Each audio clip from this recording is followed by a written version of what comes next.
અમરેલી લેટરકાંડ મામલો વધુ 24 કલાક ધરણા શરૂ રાખવાની પરેશ ધાનાણીએ જાહેરાત કરી છે।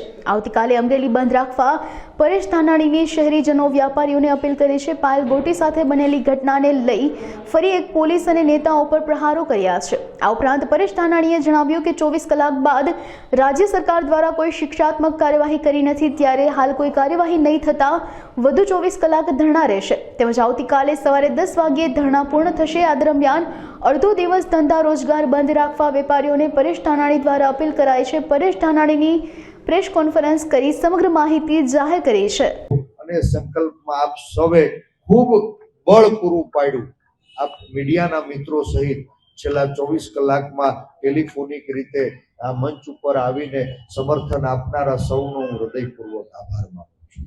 અને હાલ પરિણામ નથી મળ્યું ત્યારે દુઃખ સાથે એ દીકરીના દુઃખમાં ભાગીદાર થવા, એ દીકરીને ન્યાય મળે એવી અપેક્ષા સાથે ગુજરાતના જનજનના હૃદયની અંદર નારી સ્વાભિમાનની જ્યોત પ્રગટે એ અપેક્ષા સાથે હાલથી વધુ 24 કલાક આ ધરણા આગળ ધપાવવાની આ મંચ ઉપરથી જાહેરાત।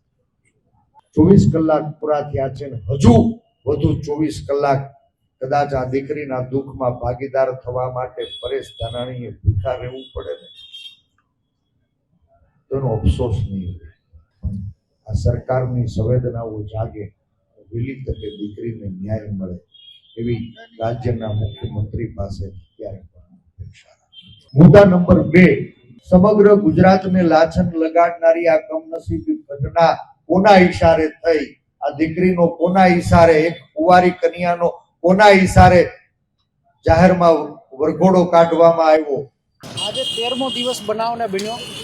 પરેશભાઈ અલ્ટિમેટમ આપ્યું હતું 2 કલાકની વાત કરવા માટે, અહીંયાના ધારાસભ્યને બોલાવવાની વાત કરી ન આવ્યા। ગઈકાલથી સવારથી 24 કલાકના ધરણા કર્યા, પણ હજુ કુંભકર્ણની નિંદ્રામાં સૂતેલી સરકાર જાગી નથી અને જગાડવા માટે ફરી વખત 24 કલાકના પરેશભાઈના ધરણા પાર્ટ 2ની અંદર નવી રણનીતિ પ્રમાણે જે એણે કીધું છે એ પ્રમાણે અમે અનુસરશું અને આ આંદોલન, આ નારી સ્વાભિમાન મંચને લોકોની વચ્ચે ગુજરાતના ગામે ગામ પહોંચાડવાનો મેં પ્રયત્ન કર્યો।